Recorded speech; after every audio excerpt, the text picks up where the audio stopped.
அடுத்த தலைமுறை டிவியை பார்த்துக் கொண்டிருக்கிறீர்கள்.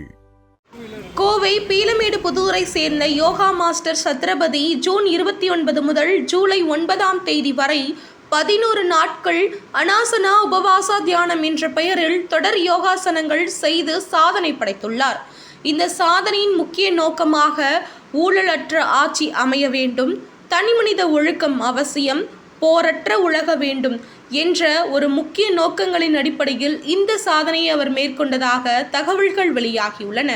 மேலும் இந்தியர்களை விடவும் மேலை நாட்டினர் யோகாவால் 70 வயதிலும் ஆரோக்கியமாக உள்ளனர் எனவும், ஆனால் நமது இந்தியர்கள் உடல் உழைப்பு இல்லாமல் 30 வயதிலேயே நோய்வாய்ப்படுவதாகவும் அவர் வேதனை தெரிவித்தார்.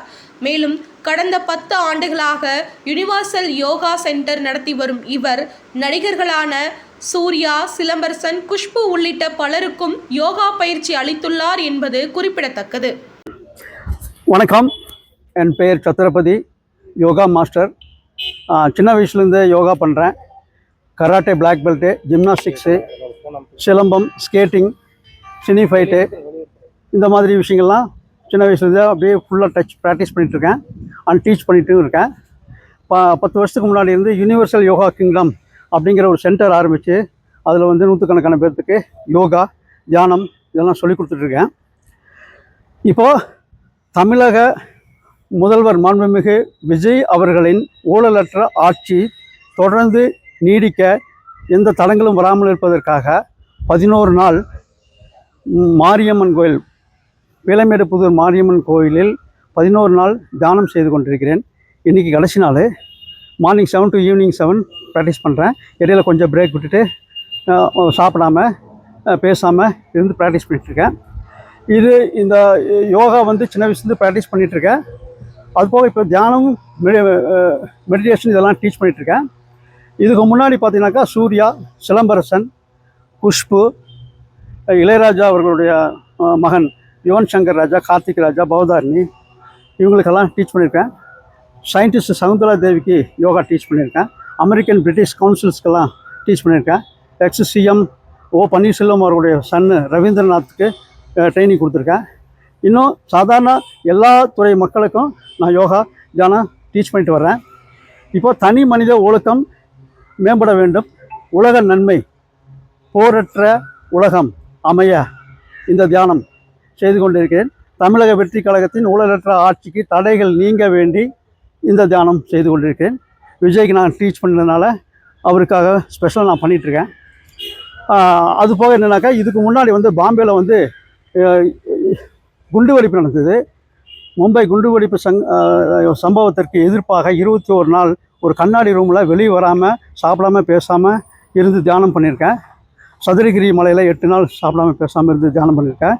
1994 தொடர்ந்து 9100 குட்டிக்கரணம் போட்டு சென்னை நேரு ஸ்டேடியத்தில் சாதனை பண்ணியிருக்கேன். கின்னஸ் சாதனை முறியடிச்சிருக்கிறேன். 2002 வந்து காஸ்மோ கிளப்பில் 3 மணி நேரம் தொடர்ந்து நின்று தலைகளாக நின்று சாதனை பண்ணியிருக்கேன். இன்னும் நிறையா சாதனைகளாக பண்ணியிருக்கேன். ஸோ இது வந்து எல்லா மக்களுக்கும் பயன்பட வேண்டும். தியானம், யோகா, ஒழுக்க நெறிமுறைகளை கடைபிடிக்க வேண்டும்.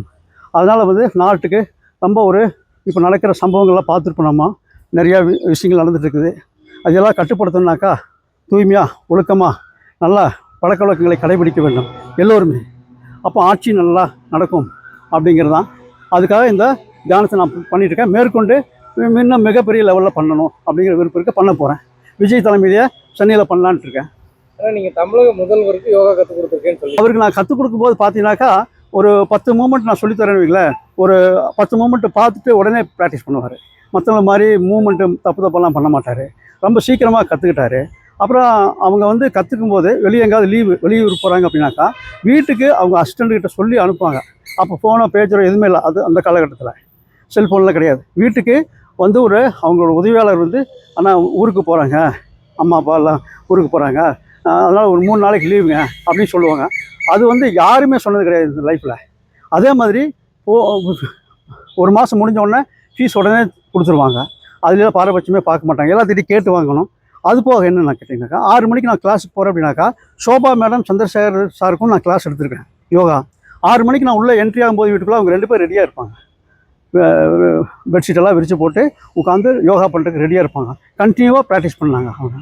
ஸோ இது வந்து யார்கிட்டையுமே பார்க்காத ஒரு சில விஷயங்கள். தொடர்ந்து 11 நாள் இந்த மாதிரி 10 மணி நேரத்துக்கு மேலே யோகா பண்ணி இந்த சாதனை பண்ணியிருக்கிறீங்க. இதுக்கு நீங்கள் எந்த அளவுக்கு உங்களை தயார்படுத்திக்கிட்டீங்க? இது வந்து சாதாரணமாக எல்லாருமே சாப்பிடாம இருக்கலாம், அது பெரிய சாதனையெல்லாம் சொல்ல முடியாது. First day, second day, third day வந்து கொஞ்சம் கஷ்டமாக இருக்கும். 3ஆவது நாள் இருந்து internal organs, heart, liver, lungs, spleen, adrenal, thyroid, pituitary இதெல்லாமே வந்து என்ன ஆகுனாக்கா வேலை செய்யாது, அப்படியே ஸ்டே பண்ணிக்கும். ஃபுட்டு எதுவும் இல்லை அப்படின்ட்டு. அப்போ கொஞ்சம் 3ஆவது நாள் மட்டும் கொஞ்சம் டயர்டாக இருக்கும். அதுக்கப்புறம் அது மெயின்டைன் பண்ணிட்டோம்னாக்கா அடுத்த ஒரு 4-5 நாளைக்கு நமக்கு பசி அவ்வளோக்காக ஆகாது. அந்த 3 நாள், ஃபஸ்ட்டு 3 நாள் மட்டும் கிராஸ் பண்ணணும். எல்லாருமே பண்ணலாம். நீங்கள் பார்த்துட்டு பூகம்பத்தில் எத்தனையோ பேர் பூமி கடையில் 9 நாள் 8 நாள் சாப்பிடாம பேச எவ்வளோ அசையாமல் இருக்காங்க, எவ்வளோ கான்ஃபிடென்ட்டோடு இருக்காங்க. அதெல்லாம் பார்க்கும்போது இதெல்லாம் பெரிய சாதனை சொல்ல முடியாது. ஆனாலும் நம்ம மனக்கட்டு எல்லாம் இருந்து நம்ம கண்ட்ரோல் பண்ணி மைண்டை உட்காடுறோம், பயிற்சி பண்ணுறோம் அப்படிங்கிறது முக்கியம். எல்லோரும் இதை கடைபிடிக்கலாம். இன்றைய இளைஞர்கள் மற்றும் பள்ளி குழந்தைகளுக்கு இந்த யோகாசனம்ன்றது எந்த அளவுக்கு ஒரு அவேர்னஸை ஏற்படுத்தும், அதாவது கற்றுக்கணும்னு நினைக்கிறீங்க? அதாவது இந்தியாவை பொறுத்த வரைக்கும் யோகா 0, ஹெல்த்து 0, சோம்பேறித்தனம், ஹார்ட் ஒர்க் பண்ணுறது கிடையாது, நல்ல ஒரு நாலேஜ் யூஸ் பண்ணுறது கிடையாது. நான் வந்து இந்தியா பூரா பாம்பே, சென்னை, டெல்லி எல்லா பக்கமும் போயிட்டு வந்திருக்கேன். இதில் நான் பார்த்தது என்னன்னாக்கா, இப்போ நான் யோகா அப்படின்னு ஒரு போர்டை வச்சுருக்கேன்னு வைங்களேன், ஒரு காரில் எழுதிருக்கேன்னு வைங்களேன், ஃபாரினர்ஸ் பார்த்தோன்னா உடனே கற்றுக்குவாங்க. வந்து எங்கே என்ன எப்படி ஒரு நாள் தங்கினா கூட 5 ஸ்டார் ஹோட்டல் எல்லாம் மீட் பண்ணியிருக்கேன். எத்தனையோ ஃபாரினர்ஸ் எல்லாம் அமெரிக்கன், பிரிட்டன்லேருந்து, ஜெர்மன்லேருந்து வந்தவங்களாம் 2 நாள் 1 நாள் தங்கினா கூட அவங்க யோகா கற்றுக்குவாங்க. ஆனால் இங்கே நம்மள்கிட்ட யோகா கற்றுக்குறீங்களான்னு கேட்டால் அவங்க நம்மளை மேலே கீழே ஒரு மாதிரி பார்ப்பாங்க. என்னமோ நம்ம வந்து நம்ம மேலே தாழ்வு மனப்பான்மை ஏற்படுற மாதிரி அவங்க பார்ப்பாங்க.